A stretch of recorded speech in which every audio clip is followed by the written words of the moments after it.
सुंदर संवाद कहा गया।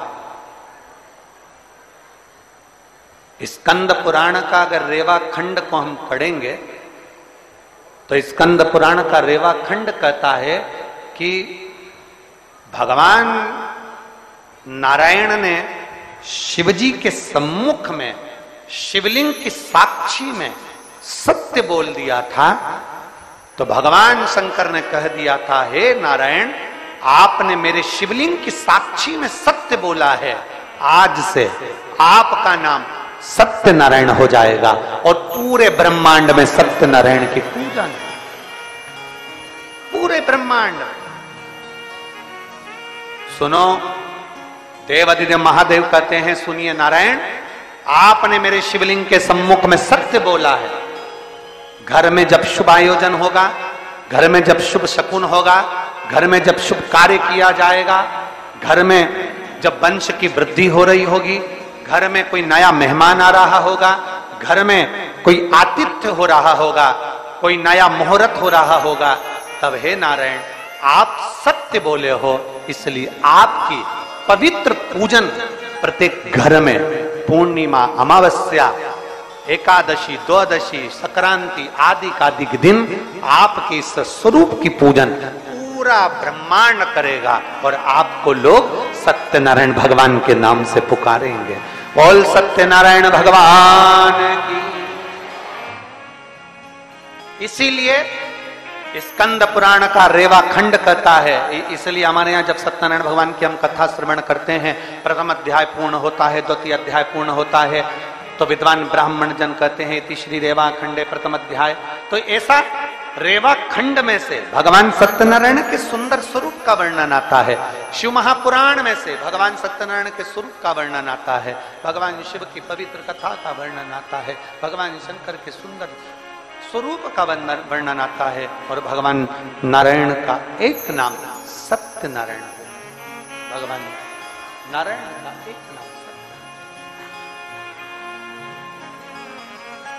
किस किस क्या होती है सत्यनारायण जी की कथा? जरा हाथ उठाइए, जम के, जरा जम के। होती है कभी कभी? अरे बोलो तो। महीने, 2 महीने, 3 महीने, 6 महीने, 4 महीने, 8 महीने, 10 महीने, 12 महीने में एक नियम बना लो कि हमारे घर में हम सत्यनारायण भगवान की कथा किसी ब्राह्मण जन को बुलाकर करवाकर यज्ञ ग्यारी करवाकर अपने जीवन को सार्थक बनाएंगे, क्योंकि सत्यनारायण की कथा भी शिव की कृपा के आनंद में होती है। कहते हैं जहां सत्यनारायण की कथा होती है वहां शंकर की भी कृपा नित्य बनी रहती है, क्योंकि शिव ने ही तो उपदेश दिया है। करा तो हमारे यहाँ तो माताएं बड़ा सुंदर सुंदर भजन भी गाती हैं सत्यनारायण जी का। एक बहुत पुराना भजन स्मरण मेरी माताएं एकांत में बैठकर सुनाती रहती हैं। श्री सत्यनारायण महाराज और दाक चिरौंजी को भोग लगे श्री मेवा को। बड़े भाव दिल से पुकार। अब देखिए संवाद का स्मरण करिएगा। मेरे नारायण ने सत्य कह दिया तो भगवान नारायण का नाम क्या हो गया? जम जम के बोलो, जरा जम के। सत्य। ब्रह्मा जी सत्य नहीं बोल पाए, ब्रह्मा जी सत्य नहीं कह पाए, ब्रह्मा जी सत्य नहीं बोले। ब्रह्मा जी जब भगवान शंकर के शिवलिंग का शीश का दर्शन कर कर, सिर का दर्शन कर कर वापिस आ रहे थे, तब केतकी के पुष्प को और गौ माता को दोनों को ब्रह्मा जी साथ में लेकर भगवान नारायण ने कहा कि मुझे तो भगवान शंकर का चरण नहीं मिला है, मुझे भगवान शिव का चरण नहीं मिला।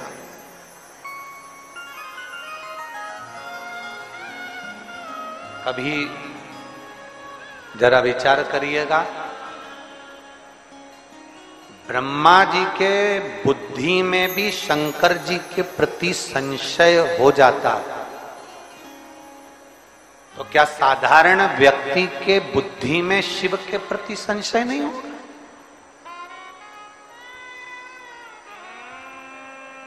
क्या शंकर जी के प्रति संशय उत्पन्न नहीं होगा? जो तुमसे कह दे कि शंकर पर चढ़ा हुआ जल नहीं पीना, कोई कह दे कि बेलपत्र मत खाना, कोई कह दे कि श्री शिवाय नमस्तुभ्यम मत बोलना, उनको ये सारे पत्र विदिशा के ले जाकर उसके घर पे टांग देना, कहना इसमें फोन लगाकर पूछ लो कि शिव को जल चढ़ाने का प्रमाण क्या है।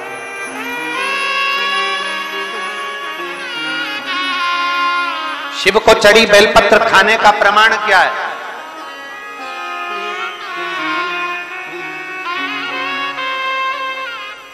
शंकर भगवान की अविरल भक्ति का बल क्या है? उसको बोलो।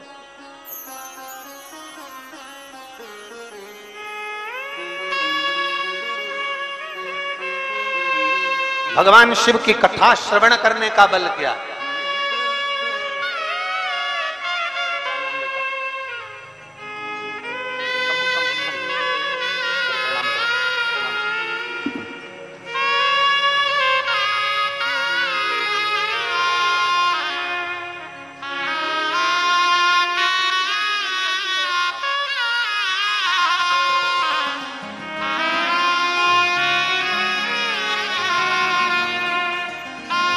दस वर्ष के बाद बाबा ने संतान दी है और वो कह रही हैं कि मेरी संतान मेरे साथ में रोज जल चढ़ाने शिवालय जाती है। ये संस्कार है बच्चों, यही जरूरी बहुत अपने भीतर के संस्कारों को अवश्य, संशय कहां नहीं होता। ब्रह्मा जी के मन में संशय उत्पन्न हो गया, ब्रह्मदेव के हृदय में संशय उत्पन्न हो गया, ब्रह्मा जी की चित्तवृत्ति में संशय उत्पन्न हो गया। कह दिया ब्रह्मा जी ने मैं नहीं मानता ये आकाशवाणी झूठी है। आकाशवाणी होकर कह रही है कि ब्रह्मा झूठ बोल रहे हो, ब्रह्मा तुम असत्य बोल रहे हो, ब्रह्मा तुम झूठ बोल रहे हो, असत्य। और फिर निवेदन है, पूरी जिंदगी दुनिया के लोग असत्य बोलते रहे, झूठ बोलते रहे, मरने के बाद जब उसको अर्थी पर लेटा कर ले गए तब दुनिया के लोगों ने कहा राम नाम सत्य है। हमारी तो शिव महापुराण की कथा कहती है कि दिवाली मिलने जाओ तो जाते से ही हैप्पी दिवाली मत कहो, डायरेक्ट कहो सेठ जी राम नाम सत्य है। थोड़ा सा सेठ जी को भी करंट लग जाएगा और तुरंत बोलेगा क्या रे, क्या मेरा बुरा चाहता? नहीं, पूरा जीवन झूठ में निकल गया, असत्य में निकल गया, छल प्रपंच और कपट में निकल गया। एक मौका मिला है सत्य बोलने का, जीते जी सत्य बोल लो, उससे बढ़कर कोई पूंजी नहीं।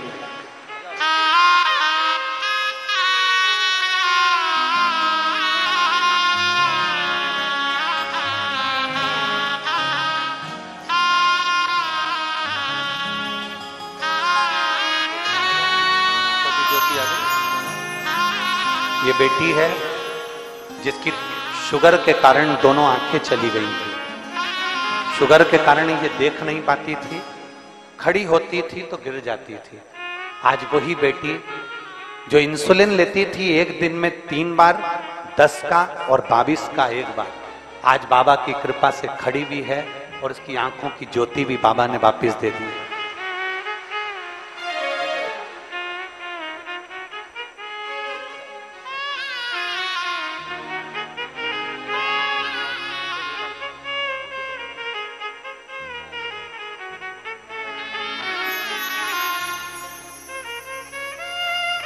और शंभु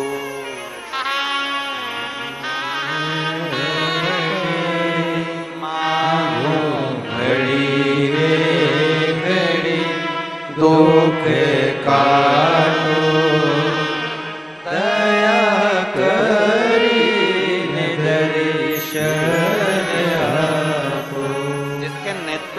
होती तक चली गई थी शुगर के कारण, खड़ी होती थी गिर जाती।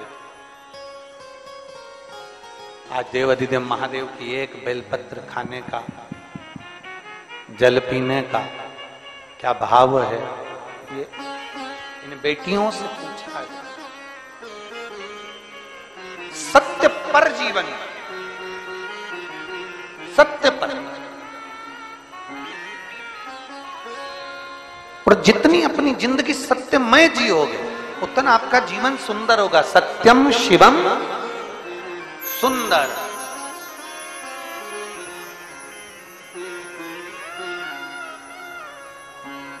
जितना सत्य का जीवन जी सकते। ब्रह्मा जी ने झूठ कह दिया, केतकी के फूल ने झूठ बोल दिया, गौ माता ने झूठ बोल दिया। शंकर भगवान ने केतकी के फूल से कहा सारे देवताओं पर चढ़ेगा पर शिव पर कभी नहीं चढ़ेगा, कभी नहीं। गौ माता तू झूठ बोली है मेरे सामने, तेरा पूरा शरीर पुजाएगा। कन्यादान, वस्त्रदान, मुद्रादान, स्वर्णदान, अन्नदान, सारे दान आगे से होंगे पर गौदान पीछे से होगा। गाय की पूंछ पकड़कर किया जाएगा क्योंकि तू झूठ बोल गई मेरे सामने। सारे देवताओं की परिक्रमा आगे से पर गौ माता की परिक्रमा पीछे से होगी। गाय की परिक्रमा आगे से नहीं होती, पीछे से चालू होकर पीछे विराम होता। तू झूठ बोल गई मेरे सामने। गौ माता तू जगत की मां कहलाती है, गाय माता भी कहती है मुझे क्षमा कर, मेरे मुख से झूठ निकल गया। केतकी का फूल कहता है क्षमा करिए, मेरे मुख से झूठ निकल गया। ब्रह्मा जी क्षमा नहीं मांगे, क्षमा नहीं। ब्रह्मदेव कह रहे हैं कि आकाशवाणी झूठी है, आकाशवाणी झूठी। भगवान शंकर ने अपने तुरंत पैर का नख तोड़कर फेंका, काल भैरव प्रकट कर लिया। काल भैरव को आज्ञा करी ब्रह्मा का सिर काट दो। जिस मुख से वो झूठ बोल रहा, जिस मुख से वो झूठ बोल रहा।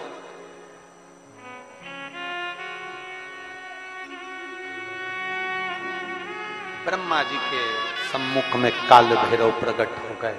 काल भैरव ने अपना हाथ की उंगली का नख तोड़कर फेंककर ब्रह्मा जी के शीश को काट दिया। कटा हुआ सिर लुढ़कता लुढ़कता गया, उनके रक्त निकलता गया।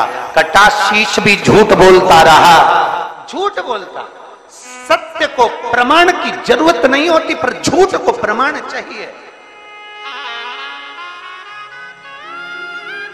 सत्य एक दिन उजागर होता ही है, उसको कितना भी दबाया जाए। सत्य को कितना भी दबा ले वो उजागर होगा। आज नहीं तो कल होगा, कल नहीं तो परसों होगा, आने वाली पीढ़ी को होगा, पर सत्य सामने जरूर आएगा।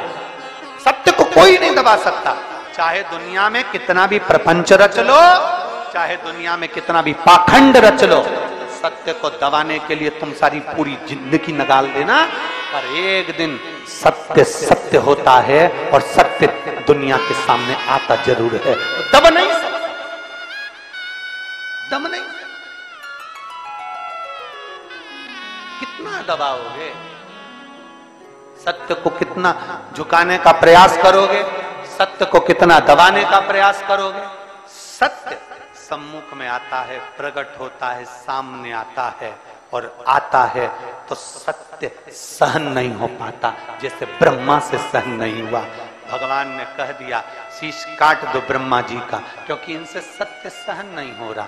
काट दिया शीश, लुढ़कता गया, लुढ़कता गया। कर्मनाशा नदी प्रकट हो गई, जो आज भी उत्तर प्रदेश में बहती है। कर्मनाशा नदी भारत की भूमि की वो नदी है जिसके तट पर उत्तर प्रदेश की गवर्नमेंट ने बड़े बड़े बोर्ड लगा कर रखे हैं, ये कर्मनाशा है, इसमें हाथ ना लगाइए, ये कर्मनाशा है, इसमें अगर कोई इसके पानी का छींटा भी लग जाता है तो 7 पीढ़ी में किया गया पुण्य छिन्न हो जाता है। ऐसी कर्मनाशा नदी जिस पर पक्षी भी अपनी चोंच में जल नहीं भरता, जिस नदी का जल एक श्वान भी नहीं पीता, वो कर्मनाशा आज भी बहती है और बड़े बड़े बोर्ड लगे हैं, इस कर्मनाशा नदी का स्पर्श ना किया जाए। विद्वान, चतुर, संत, साधु, सन्यासी, तपस्वी उस कर्मनाशा नदी को कभी पार भी नहीं करते, क्योंकि कर्मनाशा के जल का छींटा लग गया तो हमारी पीढ़ी दर पीढ़ी में किया गया पुण्य समाप्त हो जाता है। कर्मनाशा आज भी, जो ब्रह्मा जी के रक्त से बनी और ब्रह्मा जी का शीश कटकर जब गिरा, भगवान नारायण ने देखा, प्रभु कृपा करिए, शिव कृपा करिए, शंकर करुणा करिए। देवादिदेव महादेव ने पूछा, नारायण ब्रह्मा जी गलती करे और क्षमा तुम मांग रहे हो, क्यों, क्या कारण है? भगवान नारायण कहते हैं, प्रभु आप क्षमा की मूर्ति हो नाथ, भोले शंभु, त्रिकालदर्शी, कैलाशी, अविनाशी, आप शांता कारम हो, आप कर्पूर गौरम हो, आप करुणा कारम हो, आप सहज सरल शांत और अपनी चित्तवृत्ति में कैलाश की शीतलता को अपने हृदय में रखने वाले हो, इसलिए आप नम्र हो, आप क्षमा कर सकते, आप क्षमा कर सकते। महाराज बहुत ध्यान देना, चाय में शक्कर डालना भूल गए कोई बात नहीं, कॉफी में शक्कर डालना भूल गए कोई बात नहीं, बेसन चक्की में शक्कर डालना भूल गए कोई बात नहीं, जलेबी में शक्कर डालना भूल गए कोई बात नहीं, हलवे में शक्कर डालना भूल गए कोई बात नहीं, पर इतना याद रखना, अपनी जिह्वा में शक्कर डालना बंद मत कर देना। जिस दिन वाणी में शक्कर नहीं है उस दिन सब कुछ बेकार है। अपनी वाणी में शुगर को मिला लो, अपनी वाणी में मिठास को मिला लो, अपनी वाणी में नम्रता को मिला लो, अपनी वाणी में जिस दिन तुमने मिठास को देना बंद कर दिया उस दिन सब बेकार है, सब बेकार, सब कुछ बेकार। चाय में शक्कर नहीं होगी चल जाएगा, चाय में मिठास नहीं होगी चल जाएगा, कॉफी में मिठास नहीं होगी चल जाएगा, हलवे में मिठास नहीं होगी चल जाएगा, बेसन चक्की में मिठास नहीं होगी चल जाएगा, नुक्ती में मिठास नहीं होगी चल जाएगा, गुलाब जामुन में मिठास नहीं होगी चल जाएगा, पर वाणी में अगर मिठास नहीं है तो पूरी जिंदगी नरक सा जीवन निकल जाएगा। चाहे तुम बड़े से बड़े औहदे पर बैठ जाओ, बड़े से बड़े पद पर बैठ जाओ, बड़े से बड़े औहदे पर पद पर, चाहे संत साधु सन्यासी तपस्वी साधक उपासक बनकर बैठ जाओ, अगर आपकी वाणी में मिठास नहीं तो परमात्मा भी आपको प्रसन्न नहीं, परमात्मा भी आपकी ओर अग्रसर नहीं। अपनी वाणी में मिठास डालिए और वाणी ऐसी बोलिए जो मन का, जम जम के बोलो रे विदिशा वालों, वाणी ऐसी बोलिए जो मन का आपा खोए।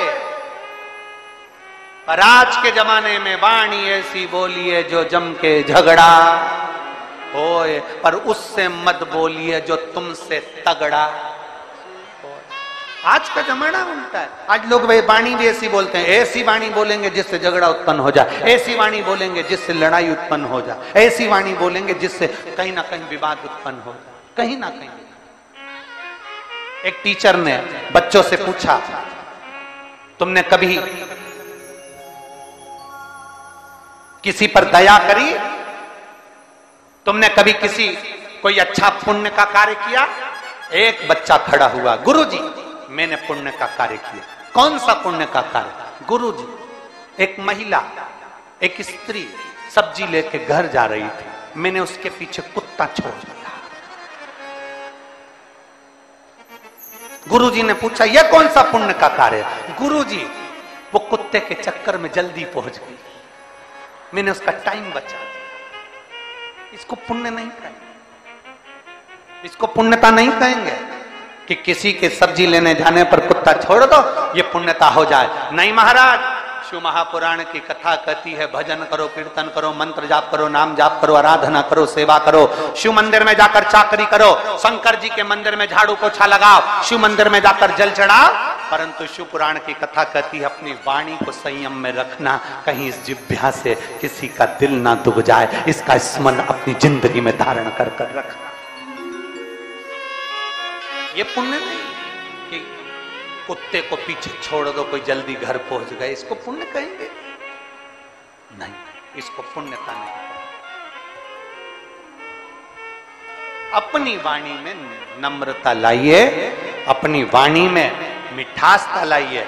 चाय में शक्कर नहीं है कोई बात नहीं, पर अपनी जिह्वा में मिठास होना जरूरी है। मिठास बहुत।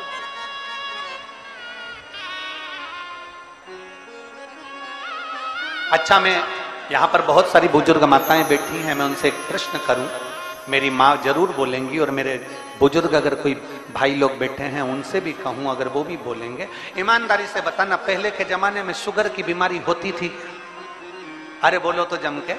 नहीं होती थी। हमारे यहां नाथद्वारा में सबसे ज्यादा मीठा, हमारे भगवान राम के मंदिर में, कृष्ण के मंदिर में, हरि विठल के मंदिर में, पांडुरंगा के मंदिर में, तिरुपति के मंदिर में, हमारे ठाकुर जी की हवेली में, तुम अगर मौका लगे तो नंदवाना में श्रीनाथ जी की हवेली है, विदिशा में भी, वहां पर भी जाकर अगर थोड़ा सा प्रसाद मुखिया जी से लोगे ना, मांगोगे ना, तो उस प्रसाद में भी खाकर देखना, वो भी चौगुना मीठा होता है। हमारे यहाँ मीठा खाने की परंपरा रही है। हमारे यहाँ इतना मीठा खाते थे, इतना मीठा खाते थे कि जब चाय पीते थे तो होठ चिपक जाते थे, इतना मीठा खाते थे पहले के समय में। और चाय आज के जमाने में तो इतनी सी पीते हैं, पहले बुजुर्ग लोगों को थाली में उंडेल कर, हिलाकर थाली से पी जाते थे, है इतनी चाय पीते थे। तो शुगर की बीमारी होती थी? नहीं।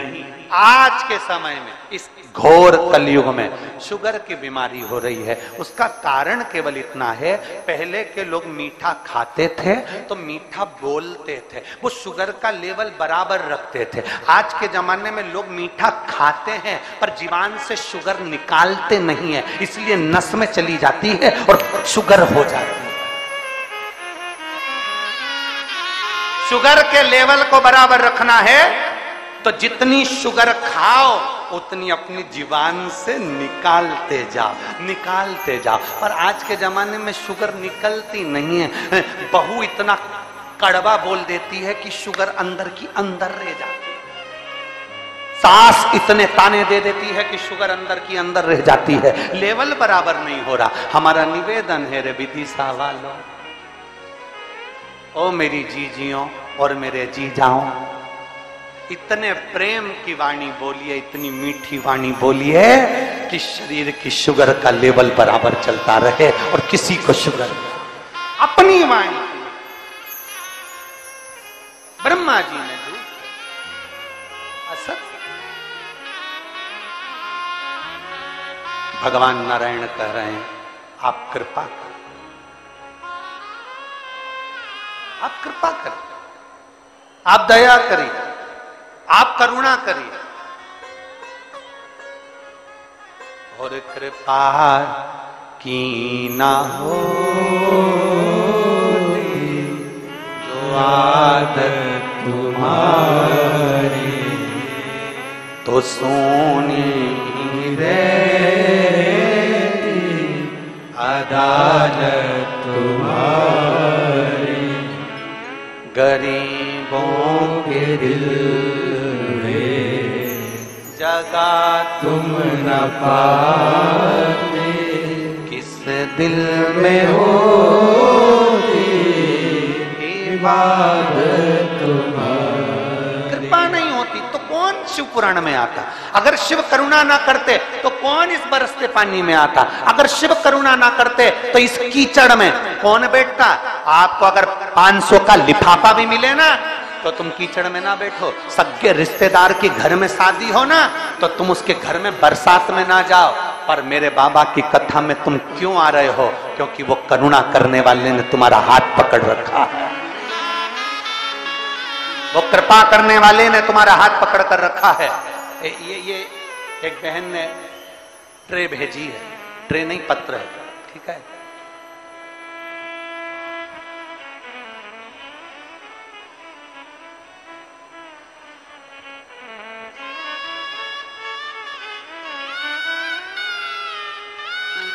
अब